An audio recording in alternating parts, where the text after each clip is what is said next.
What's going on, guys? It's Jordan Richards here from Destination Devy, coming here to bring you your Dynasty stock watch for Week 4.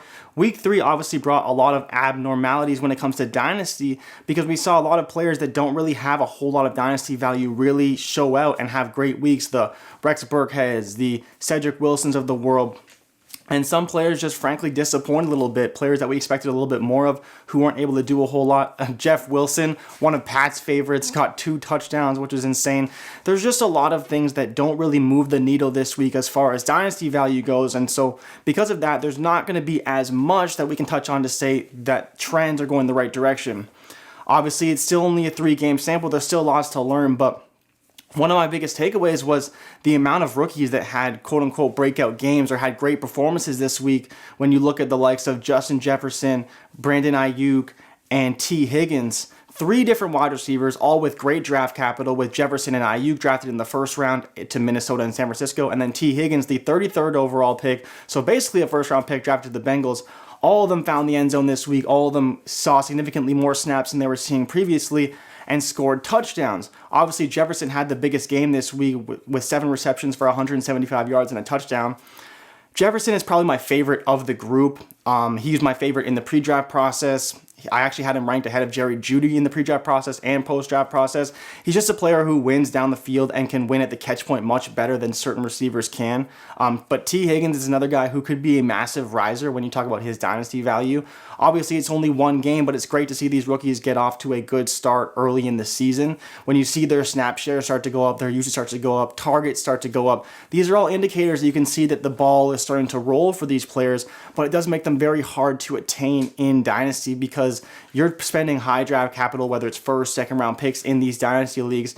Justin Jefferson is going to be basically impossible to get now. You can't just buy a player after he has a almost 200-yard game. You have to buy him before that. And so that's why it's hard for me to say these guys are going to be buys right now, but definitely they are risers as far as their dynasty prospects go. We all expect them to be highly drafted picks, but as far as one performance, it doesn't really move the needle for them in dynasty. It is great to see Jefferson especially have a great game work because he was probably put into the best situation. Now the Bengals seem to be going a bit away from A.J. Green, giving him all kinds of targets, and you see T. Higgins, who led the team in snap share and had a great game alongside Tyler Boyd. Now you look at Brandon Nyuk, who was probably the most hyped prospect as far as wide receivers go in camp, where he was being talked about as the best wide receiver prospect they've seen in years and one of the best wide receiver prospects on the team. But of course, he was hampered by a hamstring injury early in the year, and now they're starting to bring him into the fold. He's healthy, he's playing, and he's getting those snaps, and obviously we saw what he can do in the open field. It's interesting to see kind of how people value Nyuk, though, because Nyuk is a great player. He's a great talent. But the problem is really going to be the usage of him.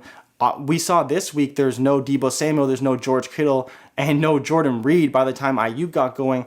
There's a lot of things that are really unknown, and that's why it's hard to say that, oh, this is going to be Nyuk's usage going forward. They hoped that he's a big body receiver who's extremely fast and exceptional in the open field, but there's definitely a world where Nyuk can see plenty of touches in this offense. The problem is that he may just be a little bit inconsistent, like we've seen in San Francisco from wide receivers, just simply because they don't always use them and they're not really going to be used at a high volume. The only guy you can really count on for targets is George Kittle. Then from there going forward, it's going to be either Deebo Samuel or Brandon Nyuk, but until Samuel's healthy, we're never going to know which one is going to be the lead dog. Now, the guy I want to talk about the most is T. Higgins, because T. Higgins is going to be the A.J. Green replacement. There is no way the Bengals are bringing A.J. Green back now. He hasn't shown much with the targets he's got. He's looked okay, but he hasn't produced at the level they expected him to. And because of that, it seems like they're starting to go away from him a little bit. We saw a lot more targets go to T. Higgins, and obviously he was able to produce, scoring 2 touchdowns for the Bengals, keeping them in that game against the Eagles. And he's a guy who could really see his usage come up because they don't have a whole lot on the outside there. They have Auden Tate, I believe a 6th round wide receiver or a very late round wide receiver who was drafted out of Florida State. But other than that, they don't really have a whole lot if they choose to kind of go away from A.J. Green, and they have Tyler Boyd manning the slot with Drew Sample getting some targets out of the tight end spot, who we hoped would have a better game. Obviously, that didn't come to fruition, but T. Higgins could be a great benefactor. So if someone is potentially trying to sell T. Higgins low, there may be an opportunity for you to buy here and buy into T. Higgins, because he's probably the one, other than Justin Jefferson, who could see a substantial workload going forward. Obviously, Jefferson, same idea. The Minnesota Vikings are a terrible team right now. They're allowing a lot of points, a lot of yardage to opposing offenses. So they're going to have to try and stay in games. And if Jefferson is starting to get a hold of this offense, then he's going to be heavily involved to basically be that Stephon Diggs replacement like they all expected him to be when they drafted him in the first round. Now, the other guy I want to touch on is James Robinson, who I think his stock is going up significantly. But the issue is that how do you value a guy like that? We saw this with Phillip Lindsay 2 years ago, and he was never really given that full workload. But the difference is that with Robinson, there's no competition for him right now. He's seeing over 75% of the snaps. He's getting all the touches. Obviously, in a very, very bad performance by Gardner Minshew, we still saw James Robinson have a great game this Thursday night against Miami. But the problem is, how do you value an asset like that in Dynasty? A guy who was literally, a 4th round, 5th round waiver pick, even in deep, deep Dynasty leagues, who is now a feature running back, could honestly be a running back 1 on the season, and could be a high-end top 16 running back going forward in fantasy leagues. With all these injuries to Saquon Barkley, Christian McCaffrey, there's just so many different moving parts right now that James Robinson, because of his workload, because of his steady production, could honestly be a very high-end running back. So what do you sell a guy like that for if you just got him off waivers? Do you sell him for a first-round pick? Do you sell him for a second-round pick? It's really hard to say, but I think if you're not contending right now, you should at least consider selling him for a first-round pick, because you're probably going to get a higher-end talent, a player with a proven pedigree like a Travis Etienne, a Chuba Hubbard, if you want to go running back, or if you want to get into a wide receiver where you look at Rondale Moore, Rashad Bateman, Jamar Chase. There's a large plethora of talent coming into this draft class that have much better pedigree and will have much higher hit rates, but I think it's fair to say that James Robinson is hit, and if you want to hold him hoping he's the starting running back for the Jags for the next 4 years, I don't think there's anything wrong with that. I don't necessarily believe in the offense, but I do believe in the production that I'm seeing right now. I think it's real. I don't think it's fake. And if you don't want to sell, I don't blame you. He's going to be a steady producer. And if you're a contending team, there's no way you sell him, because he's going to produce way more probably than you'll ever be able to get for him, because people are going to try and buy him for second round picks and hoping people just want to cash out on this great value. But James Robinson's for real. Like he showed that he's much more than just a running back. He can catch passes. And I don't see a world where Jacksonville's just going to let him sit on the bench because Devin Ezigbo comes back or Raquel Armstead comes back. There's no reason to sit a guy who's producing at such a high level, and that's the main reason why I think Robinson is going to be a massive riser. But the problem is really his value. Is where do you value him at? Trading him 1-for-1 for another player, you're never going to get the value you should get. If you're trading him for picks, then you want at least a first. I honestly think you could probably try and ask for more than a first if he has another good week and another good week. That's my biggest takeaway from this weekend is I think you need to value James Robinson now. I think you need to value him highly, and I don't think you should be selling him unless you're a rebuilding team that needs better assets, that's playing for the long term, and you can get a really good return for Robinson, because we all know that running backs don't last for the long term unless you have CMC, Alvin Kamara, Saquon Barkley, and even those guys right now are getting hurt. So I would be holding on to James Robinson.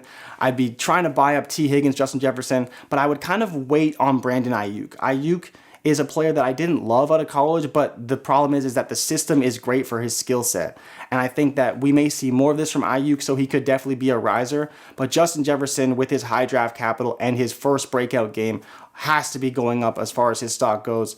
Then you look at T. Higgins, who is a slightly lower draft capital player, but still very high capital. He's a riser with his usage and his snap shares and his targets. Then James Robinson he's just on a meteoric rise right now. Every week, his price just goes up and up and up. But I would say I would be cautionary as to what you try and buy him for, what you try and sell him for. I think he's a hold right now. I think if you have him, there's no way you can sell him. And like I said, unless you're a rebuilder. But I do think he's a great talent, and I do think he's shown enough to be a running back for the next 2-3 years. But there is uncertainty there with that team. Obviously, Jacksonville is a anemic franchise, and we can't expect much from them. But I do expect James Robinson to be a staple on their offense for at least this season. And that's why his dynasty stock is going up. Now, as far as stock down goes, right now I think you have to say Carson Wentz is stock down. He's thrown 2 picks in each of his first 3 games.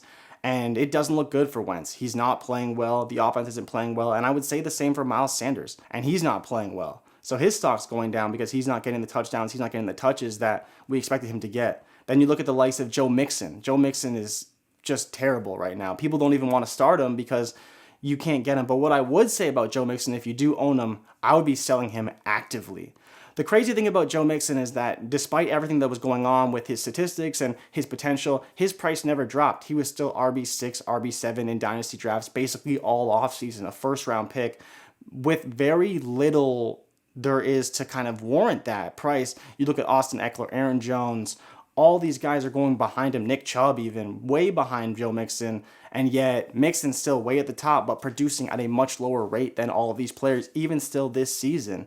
And so for that reason, I would say if you can trade Joe Mixon in Dynasty right now, I think you could still get a pretty good price for him, because the crazy thing about Joe Mixon, his price just has not gone down. It should have dropped. It should have went way down even this offseason when he didn't produce after having that bell cow role, but people are just leaning on those touches still and hoping he can kind of find the end zone, get involved in the receiving game, and it just hasn't happened. And I get it's only 3 weeks, and I get he went off to a slow start last year, but Joe Mixon just hasn't got it done, and I just don't know if I trust it. And if I can get 2 first-round picks or a first and a second, I do think it's something I need to consider. I think his stock is heading down, and I think it's been heading down for a while, and a lot of people saw this coming, but there's that one person in every league, for whatever reason, that keeps on buying Joe Mixon as a first-round pick or an early second-round pick, and I would be trying to cash in on that value if you do own him or have owned him for a while and haven't sold out yet. Thank you for watching. Go buy Justin Jefferson and T. Higgins. Wait on Brandon Ayuk.